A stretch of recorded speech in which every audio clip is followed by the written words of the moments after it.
अखण्डमण्डलाकारं व्याप्तं येन चराचरं तत्पदं दर्शितं येन तस्मै श्रीगुरवे नमः। अज्ञानतिमिरान्धस्य ज्ञानाञ्जनशलाकया चक्षुरुन्मीलितं येन तस्मै श्रीगुरवे नमः। तस्मै श्रीगुरवे नमः। तस्मै श्रीगुरवे नमः।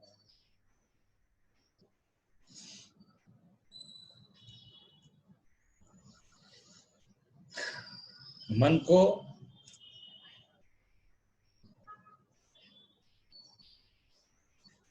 विषयों से दूर हटाना है और उपासना को भक्ति में कन्वर्ट करना है। देखिए, अब हम 9वें अध्याय में भी इस तरह से प्रवेश हुआ है कि बहिरंग साधना से अंतरंग साधना, हु एम आई।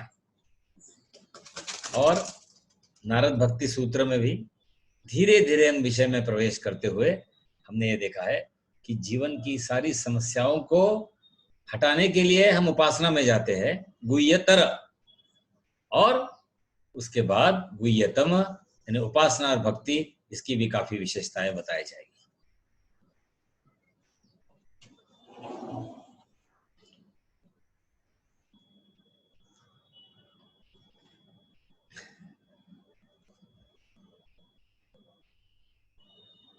जैसे हम भगवत गीता में अलग अलग मंत्र देख रहे हैं, जो है, जब है, जैसा है, जहां है तब 100% रही है, वगैरह वगैरह।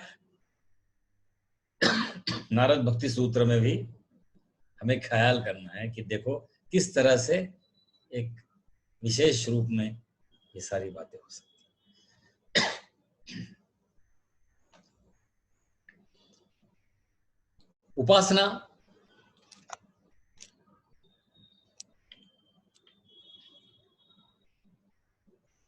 ये बहिरंग साधना है और उपासना में ही आदमी फंस जाता है।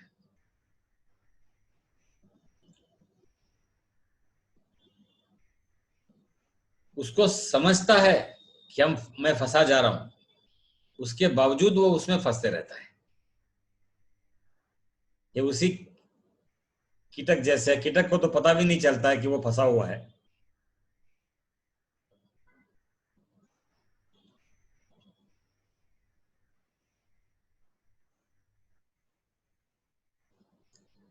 जीवन की वास्तविकता उपक्रमों से नहीं,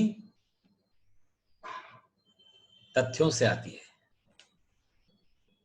जीवन की वास्तविकता उपक्रमों से नहीं, तथ्यों से समझ में आती है। और ये तथ्य वही है कि भक्ति ये प्रेम की उपज है और उपासना ये बहिरंग साधना की उपज है, कर्म कांड की उपज है।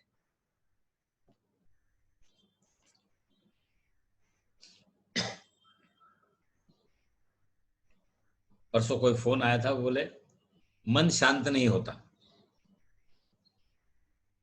क्या हम मेडिटेशन करें?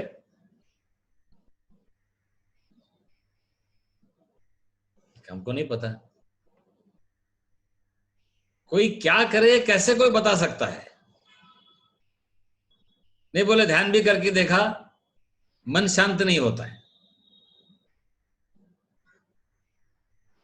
उसके कई तरह तरीके हमने पहले डिस्कस किए हैं कि ध्यान, पहली बात, मन है ही नहीं, एक यहां से शुरुआत की ना, ये सबसे बड़ी साधना है। You give importance to mind and it shows up.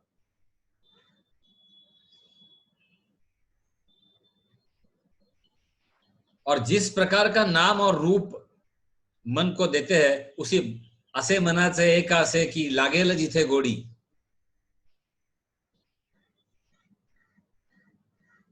असे मनाचे असे की लागेल जिथे गोडी,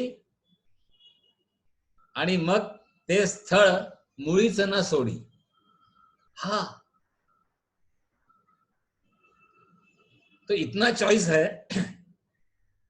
मैं क्षमा प्रार्थी हूं, इतना अगर चॉइस है तो मन को आकाश में स्थिर कर दो। ये बहुत बड़ी साधना है।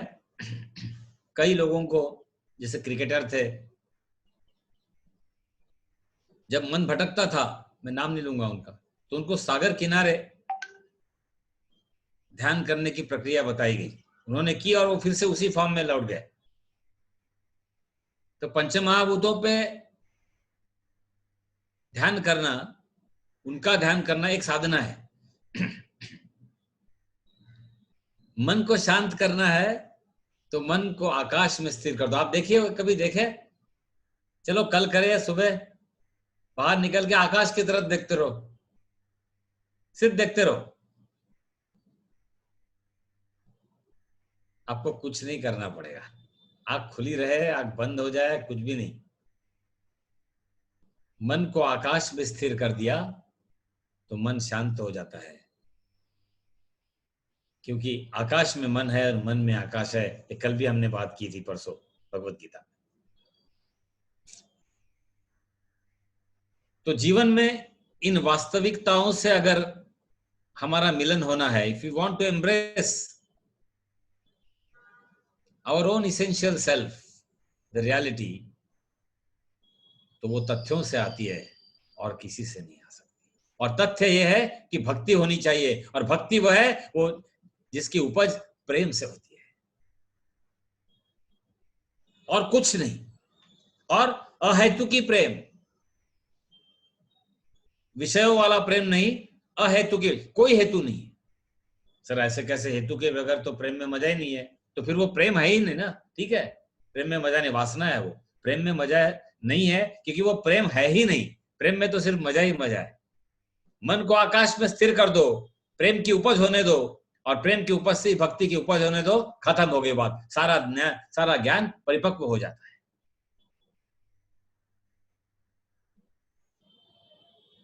अगले बार नारद भक्ति सूत्र में हम 20 गुण है साधक के, उन पे चर्चा करने वाले हैं।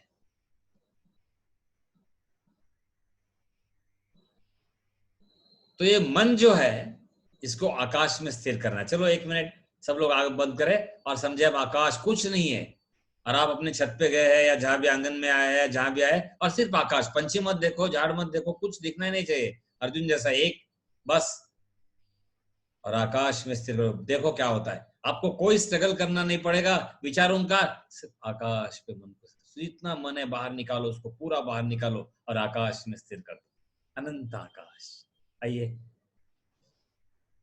2 मिनट ऐसे ही ध्यान में बैठते हैं, कभी तो सुगंध आएगी।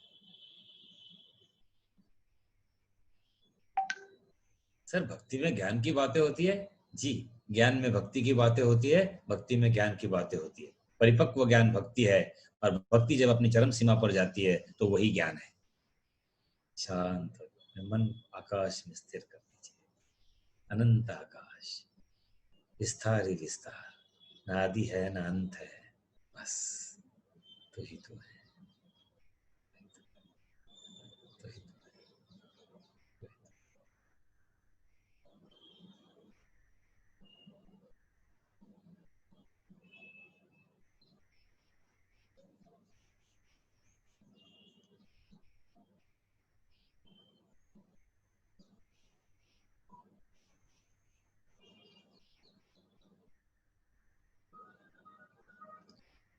इसी आनंद के साथ, स्थिर मन के साथ हम आगे बढ़ते हैं। नारद भक्ति सूत्र में इसे कहा गया है, स्वयं फल रूपत्वा इति ब्रह्म कुमारा।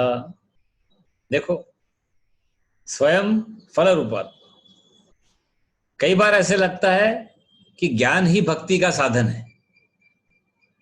जी, ज्ञान ही भक्ति का साधन है, क्योंकि उसी प्रकार की भक्ति हम चाहते हैं जो ज्ञान से मिली हुई है, अपने साधन से मिली हुई है। आपने कभी देखा हम परमात्मा को क्यों पुकारते हैं? 1 मिनट सोचो, आज जरा सोचने वाला क्लास है। हम परमात्मा को क्यों पुकारते हैं? सब जन अपने अपने मन में सोचेगा,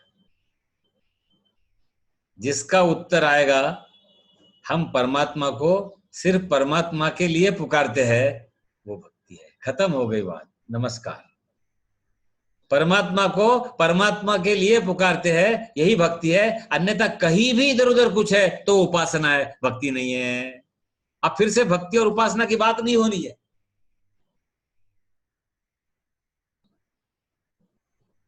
समझ में आ रही बात?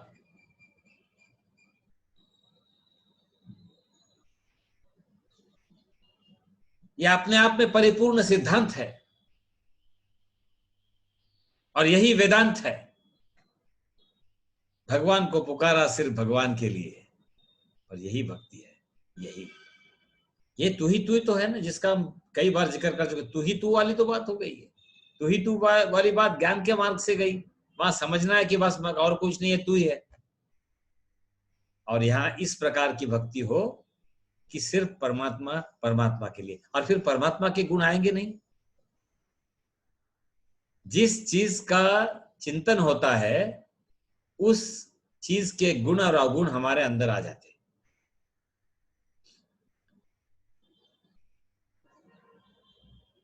हमने कुत्ता पाला तो हम भौं करते हैं। बिल्ली पाली तो आंख बंद करके चुराने की आदत हो जाती है। करके देखो, अनुभव है लोगों का। लेकिन बिल्ली में पूरा अद्वैत आपका आना चाहिए, कुत्ते में अद्वैत आना चाहिए। देखो क्या होता है। जिस चीज का ध्यान करोगे आप अपने परिवार, रिश्ता, पैसा जिसका ध्यान करते हो, वही चीज उसके बारे में आप जानने की चिंता करते हो। आप देखिए, कोई मुझे बोलता है, हमारे एक दोस्त थे मतलब अभी भी है। वो बोलते हैं हम भक्ति भी करते हैं बहुत, 3-4 घंटे कुछ करते रहते हैं, और बचे हुए 10 घंटा कंप्यूटर पे दलाल स्ट्रीट में लगे रहते हैं। मुझे नहीं समझता कुछ तो भी। Every day he earns and loses something like that. I don't know, please don't laugh, I really don't know. और मुझे शाम को, हमारे करीबी दोस्त है, दोस्त मतलब क्या, अभी कोई दोस्त और सब दुश्मन, सभी दोस्त। पहले मुलाकात हुई जिंदगी में इसलिए दोस्त कहेंगे, और क्या है। मैंने उनको एक बार प्रश्न किया, अरे यार, एक तो तू दलाल स्ट्रीट में मन लगा, नहीं तो वहां लगा, दोनों कैसे हो सकता है? बोला। जो जवाब उसने दिया, मैं अचरज में रह गया। उसने कहा, सुबह जब भक्ति मैं करता हूं तब दिन भर जो मैं करने वाला हूं, या आज कौन सी उछल कूद होने वाली है मार्केट में, उसी का जिक्र उसके पास करते रहता हूं। अद्वैतम दर्शनम ज्ञानम। और मैं बोला दोपहर में जो है वो उसी का फल है समझ के उसमें रहता हूं। फिर से मैंने बोला अद्वैतम दर्शनम ज्ञानम। हाँ, देखो गुरु ऐसे मिल जाते हैं। तो 24 घंटों दलाल सीट का ही ध्यान हो रहा है, बीच में भगवान तुम्हारे साधन बन गए हैं। दोस्तों, भगवान साधन नहीं हो सकता, भगवान साध्य हो सकता है। और जब भी भगवान साधन है तो उपासना है, वो निम्न भी हो सकती है, निचले स्तर की भी हो सकती है, ऊपर की भी हो सकती है, लेकिन वो केवल उपासना है, क्योंकि भगवान साधन बना हुआ है, हमारा साध्य है दलाल स्ट्रीट।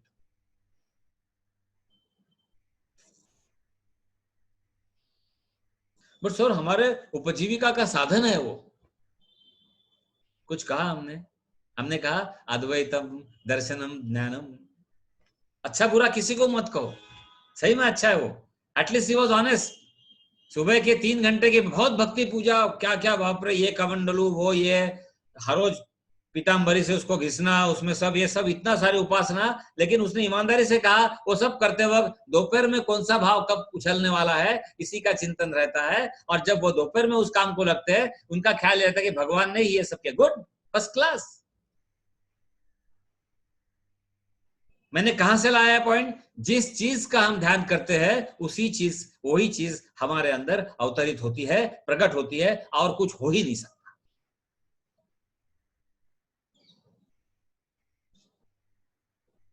और कुछ नहीं हो सकता।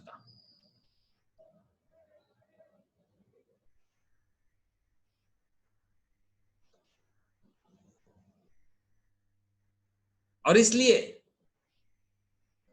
अगर हम भगवान के विषय में, भगवान के बारे में प्रेम हमारे यहाँ मौजूद होगा तो उनके बारे में जानने की हमारी ज्यादा से ज्यादा इच्छा होगी। बहुत लोग मुझे कहते हैं, बड़े दुख से कहता हूं कि हमारा श्रीमद् भागवत ज्यादा पढ़ने का मन नहीं लगता। असं नका म्हणू, नका म्हणू असं। अरे माझ्या कृष्णाबद्दलचं प्रेम निर्माण झालं ना, काय काय त्यांनी केलं आणि त्याच्यातून काय काय सांगण्याचा माझ्या अकल्यात किती समजताय याची जास्तीत जास्त मला इच्छा होईल। जिसके प्रति हमारा प्रेम होता है उसके प्रति जानने की इच्छा प्रकट होती है, और जिसके प्रति ज्यादा से ज्यादा जानने की हम चेष्टा करते हैं और जानना लगते हैं, उतना उतना प्रेम और बढ़ते जाता है, अगर वो शुद्ध प्रेम हो। कभी कभी उल्टा भी होता है अगर विषयों का प्रेम होगा तो विषय तो धोखा देने वाले, आ जाएगा बाद में। विषयस्तु विषयात त्यागम, आज नारद भक्ति सूत्र में ही थोड़ी देर बाद समझेगा आप। इसलिए दोस्तों ध्यान रखना है कि ईश्वर के प्रति मेरा प्रेम पहले एक श्रद्धा और आस्था के साथ हम निर्माण करें कि मेरा कन्हैया है, बस मेरे राम है, मेरे साई राम है, और उनके प्रति जानने की होता है ना, हमारे गुरु के प्रति हुआ है, हमारा सब हुआ है। यहां मेरे बहुत मित्र उपस्थित है जिनके गुरु भगवान श्री सत्य साई बाबा है, और पहले ऐसी यात्रा चालू हुई हर एक की। किसी को पैतृक मिल गया, हमें तो नहीं मिला, बहुत लोगों को पैतृक मिल गया, लेकिन जैसे जैसे प्रेम उत्पन्न हुआ उनके बारे में ज्यादा जानने की उत्सुकता बढ़ी, ज्यादा जानने की कोशिश हो गई, ज्यादा जानने के बाद में और प्रेम निर्माण हुआ, क्योंकि वो सही है। जिसका जिसके बारे में प्रेम होता है वो व्यक्ति, वो ईश्वर, वो अवतार, वो चीज, वो घटना अगर सत्य है तो उसके प्रति ज्यादा से ज्यादा और प्रेम निर्माण होगा, और जानने की इच्छा होगी, फिर और प्रेम निर्माण होगा, और इस तरह से अधिकस्य अधिकम फलम, अधिक महीना चालू होने वाला है, अधिकस्य अधिकम फलम। ये तथ्य है दोस्तों। और जीवन में फिर से कहता हूं, जीवन की वास्तविकता से हमारा अगर मिलन होना है तो जीवन के तथ्यों से दूर नहीं रह सकता है, ज्यादा देर दूर नहीं रह सकता है, और ये तथ्य ही हमें उस वास्तविकता से मिलन कराए।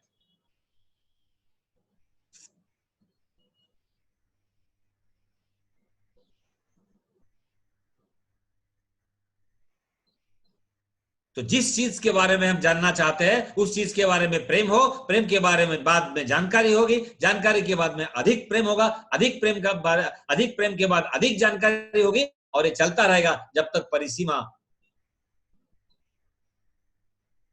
और यहां उपासना भक्ति में रूपांतरित हो जाती है। आप सिर्फ प्रभु चाहिए, प्रभु की सिवा कुछ नहीं चाहिए, और प्रभु चाहिए तो प्रभु के गुण आने ही वाले हैं। यही तो हम धोखा खाते हैं, यही विश्वास नहीं होता है।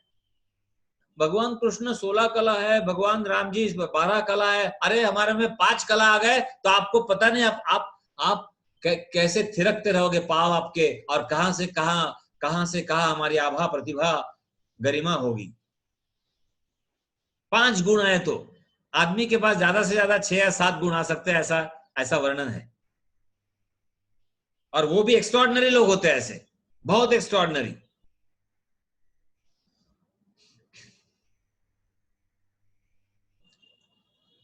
सोलह कलाएं 12 कलाएं अवतार के लिए हो सकता है सिर्फ।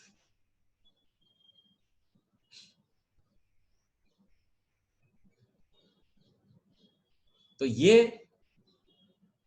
हमें पता होना बहुत जरूरी है।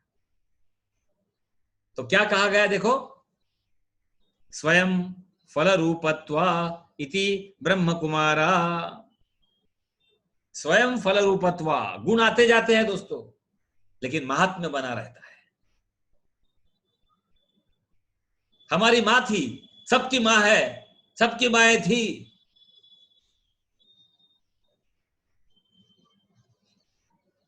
और मां का गुण बना रहता है अपना।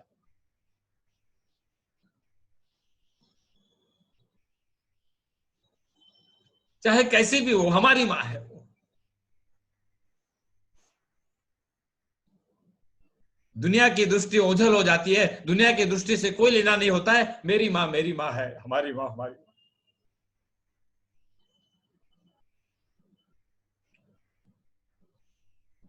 व्यक्ति आते जाते हैं, गुण आते जाते हैं, लेकिन महात्म्य बना रहता है। माँ का जो महात्म्य है वो महात्म्य बना रहता है। परमात्मा हमारे कितने समझ में आए, कितने नहीं आए, हमारे गुण अवगुणों पर निर्भर करता है, लेकिन परमात्मा का महात्म्य बना रहता है। इसलिए ज्यादा से ज्यादा उनके बारे में प्रेम, उनके विषय में प्रेम, उनके बारे में जानने की, ग्रंथ सत्संग करने की आवश्यकता है। और यही यही यही एक चीज है जो उपासना से हमें हटा के भक्ति में रूपांतरित कर सकती है।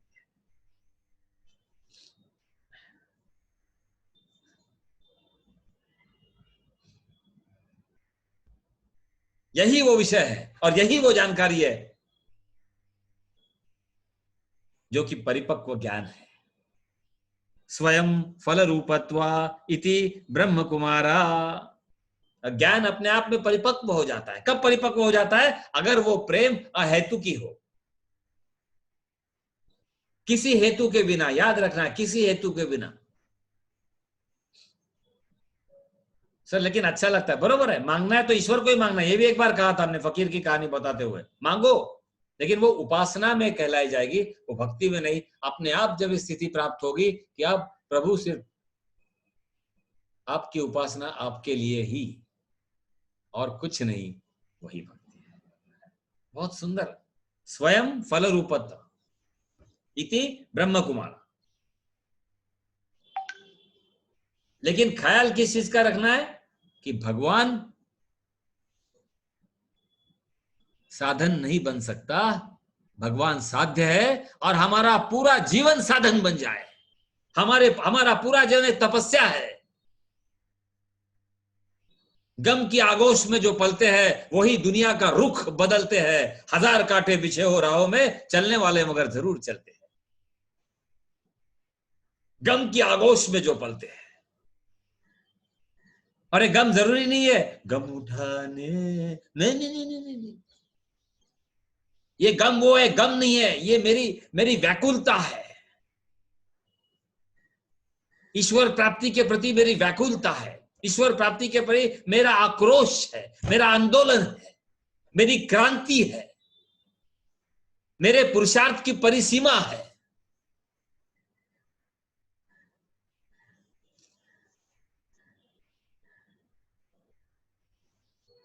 जी, इसलिए गम की आगोश में जो पलते हैं वही दुनिया का रुख बदलते हैं। अब दुनिया ने जरूरी नहीं बाहर की दुनिया, मेरे अंदर की दुनिया का रुख मैं बदल देता हूं अपने पुरुषार्थ की परिसीमा द्वारा। गम की आगोश में जो पलते हैं वही दुनिया का रुख बदलते हैं। हजार कांटे बिछे हो राहों में, चलने वाले मगर जरूर चलते हैं। आपण निश्चय करूया की माझ्या हृदयस्थ परमेश्वराला मी प्राप्त केल्याशिवाय राहणार नाही। ऐकलेलं खूप झालं, डोळ्यांनी पाहिलेलं खूप झालं।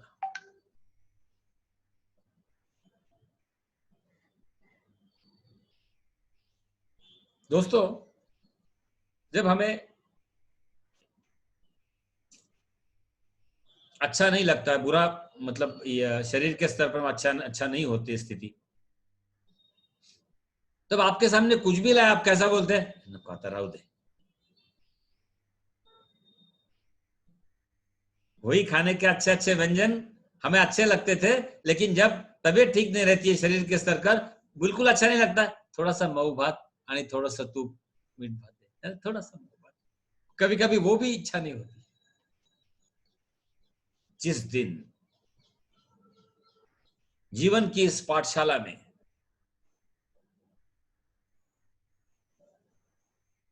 जीवन के इस रंगमंच पर दिखने वाली सारी प्रतिकृतियां और सारी चीजें हमारे लिए उसी प्रकार से आनंद के साथ, दुख के साथ नहीं, वैसे बन जाती है जैसे बीमारी के वक्त हमें कुछ अच्छा नहीं लगता, वो व्याकुलता है। और जब तक इस दुनिया की व्यर्थता हमारे लिए, हमारे द्वारा सिद्ध नहीं होती, आई रिपीट, जीवन की व्यर्थता हमारे लिए, हमारे द्वारा सिद्ध नहीं होती, तब तक परमात्मा के प्रति प्रेम जागृत नहीं हो सकता। बाकी सब भक्ति का आडंबर है, उपासना का एक प्रकार है।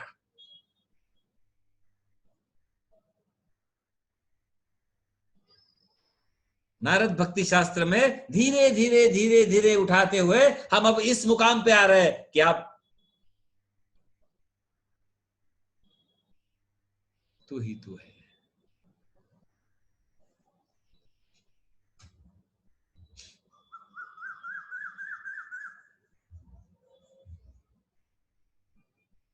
इस सिद्धांत को आज पकड़ के रखो दोस्तों। जीवन की व्यर्थता, लेकिन उदास होकर नहीं, जैसे लोग करते हैं, काही अर्थ नाही हो जीवनात, असं नाही म्हणायचं। अर्थ नाही आहे कसा, अर्थ मी शोधलाय, नवीन अर्थ शोधलाय आता, असं म्हणायचं। मैं हर बार भज गोविंदम के बाद हर बार बोलता हूं, कई मित्र है यहाँ, इन्होंने पहले सुना है कि कामे जननी कोमे ताता क्षीणे वित्ते कब परिवार। असं नहीं, जब वे समझ जाता है कामे जननी कोमे ताता, तब और उत्साह के साथ, एक तो सभी मेरे माता पिता है बोलो, या फिर परमात्मा को पुकार। इस वास्तविकता को पहचानना है, और इस वास्तविकता को पहचानने का एक ही तरीका है कि हम भक्ति की परिसीमा हो, और भक्ति प्रेम की उपज है, और प्रेम प्रेम जो है वो सिर्फ ईश्वर के ध्यान से, जो भी तुम्हारा सगुण निर्गुण निर्गुण निराकार सगुण साकार है, उसके ऊपर ध्यान करते हुए और मन को आकाश में लगाते हुए उस स्थिति को प्राप्त करना है। यही है स्वयं फल रूपत्वा इति ब्रह्म कुमारा।